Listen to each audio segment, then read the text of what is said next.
The first time I met the artisans, they were very hopeful, excited, and were looking for opportunities to grow and become economically independent.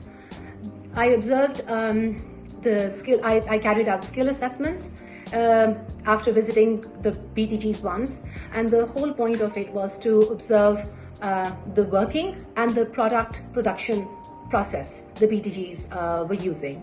And in my observation, the craft knowledge the artisans had was sound, but the quality of crafts being produced was not marketable at the current capacity.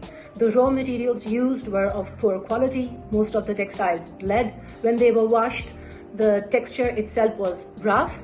The color combinations they used would have more of a market in the rural areas, but the artisans definitely lacked understanding and knowledge of the urban market.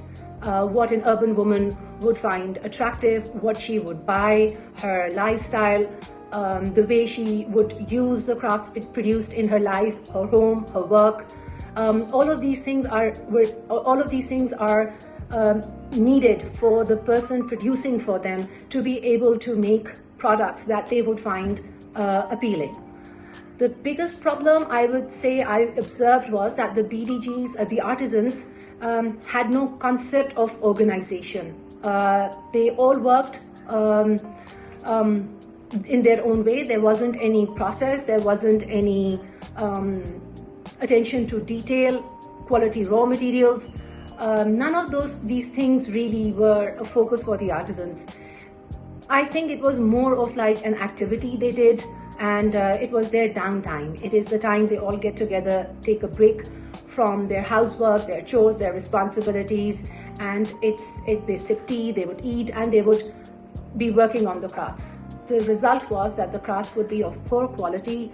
They were stained. They would not be marketable at the current capacity. So the BDGs in the beginning of the project were very hopeful, but they were very rough. They needed many trainings on product design, color combinations, quality of production. I think the most amount of time I realized way in the beginning that they're going to need to spend on is improving the finesse, the details.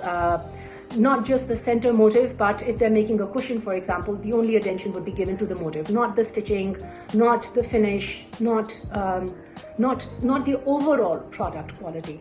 So I would say that also the mindset of the artisans wasn't that of a professional working person. And by that I mean that the accountability that you have to take when you are working professionally, when you are working to sell products to other people, then they have to be competitive in the market, not just local market, but global market, because social media, Instagram, Facebook,